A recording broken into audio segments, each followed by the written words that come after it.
The Life of Chuck is a movie that I have been anticipating for over a year, and I am so excited that it's out in theaters, and I went to go see it, so let's talk about it. If you haven't already, make sure to hit that subscribe button and turn on push notifications, but let's get into today's review. The Life of Chuck is written and directed by Mike Flanagan, who famously is known for directing and writing a lot of horror stories, and it's adapted from an author that is known for writing a lot of horror stories, Stephen King. And what's really cool is that this movie is both simultaneously a Stephen King movie adaptation that hasn't been a horror movie in a long time, and this is a movie that Mike Flanagan directed, and it's one of the first non-horror movies that he's ever directed. And wow, this movie was spectacular. Now, I do have some things that I can talk about as to why this movie isn't necessarily a masterpiece, but I do think that it's in the right direction of being a masterpiece because this movie is so good. And it's just, there's so much good in this movie, and I can't wait to talk about it. So Tom Hiddleston plays Chuck, and this movie takes us through the life of Chuck while the world is ending and people really don't know how to react to these certain changes, but everything seems to go back to the life of Chuck. And the whole movie takes us through his life as a kid to a young adult to an adult,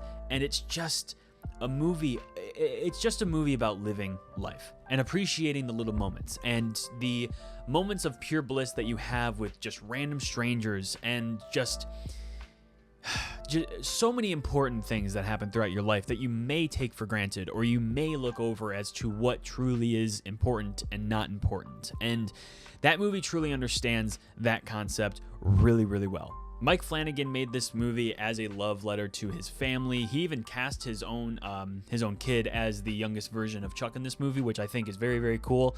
Didn't know that until doing some research about it, but I think that's really, really cool. But The Life of Chuck is a really stellar movie.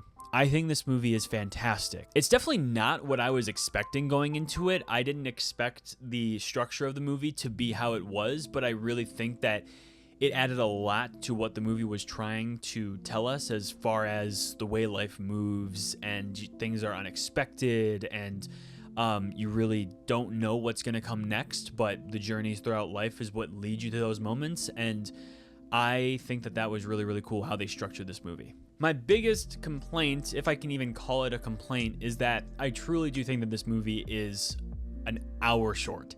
I think that this movie could have had one more hour, and it would have answered so many unanswered questions that we got by the very end of it. Now, I'm very open to ideas as to what the true vision behind a film was or is. So when I think about it, I think like, okay, I think there was a true vision to why there are so many unanswered questions by the very end of the movie. But at the same time, I really do wish that we got more of what the movie was presenting and gave us more context to what is so important about specific characters. And that's something that I feel we were missing, but also by the very end of the movie, I was also just very satisfied with what I watched. And I think that in itself is an important message.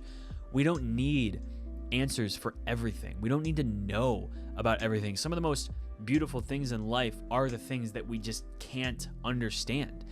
And I want to believe that that is one of the bigger messages that this movie was trying to show, is that it's not, the important part isn't understanding everything. It's grasping what is and what is being represented to us, and what the storyteller is truly trying to tell us without telling us everything. Because this movie dives into specific concepts of like magical things and things that no one can really understand except for the person that it's happening to. And maybe it's like, well, maybe there isn't something truly magical going on. Maybe it's just all in our minds of like what's being shown to us. Why is this so important? Why are we so connected to this one particular thing? And why can we connect ourselves to a specific moment? Really, we don't need to understand. It's kind of just things that happen. And this whole movie takes us through the journey of Chuck's life.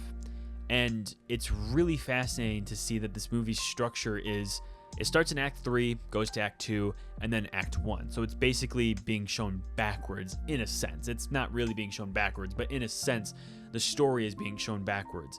And I think that that's a really, really good way of really telling the audience that life is unexpected and things in life aren't going to be in the way that you want things to be. And things are going to happen, things are going to change, things are going to be, fighting against each other. And it's not really for us to truly understand. It's kind of just going along with stuff and accepting what is rather than trying to understand what is. Maybe that just sounds like a bunch of gibberish, but that's exactly what I got from this movie. And I think that that is super, it's definitely divisive, but also really helps me understand the movie that much more. A lot of people aren't going to like this movie for that particular reason of that the movie ends kind of super abruptly. And it's so abrupt to the point where that's why I think that it was for a particular reason, that it was so abrupt that people are not going to like it, because people like when things, kind of have that bookend storytelling. I like bookend storytelling as well, but a lot of people like it when, they're handed something, like when they're given a specific thing, they want to know what they were given. And this movie is definitely not going to give that to you for a lot of things. And it's going to definitely upset people. They're going to be leaving the theaters being like, I wanted this to be answered. Nothing was answered. Nothing was answered. That movie sucked. But I like a very, what's the word? A very ambiguous ending where it kind of leaves the interpretation up to you. And that's exactly what this movie is. You kind of just have to think for yourself. And, maybe after thinking about it for a little bit, you kind of think, well, maybe it's actually not that important. Maybe I don't need to be thinking about this so much. Maybe I just need to accept what is. The Life of Chuck is fantastic. It is a very, very good movie. One of my favorites of the year. It's a very well done movie. It was bringing me to tears in some parts. Just the pure excitement and just living life part of it was just bringing tears to my eyes. Even if it wasn't a particularly sad moment, it was just the idea of living life and just going out through life, realizing that, times will pass, people will pass, the relationships that you make along the way won't remain, but you'll remember the particular moments in your life, and everything in the end is important. Everything is. Even if it's the worst thing that's ever happened in your life, everything in your life happens the way that it's supposed to. And that's the best way that I can explain The Life of Chuck. I love this movie. If you haven't already, make sure to hit that subscribe button and turn on post notifications. But that does bring it to the end of today's review. Thank you so much for sticking around to the end of it. I appreciate every single one of you. But remember, your movie moment is right around the corner. See you in the next video.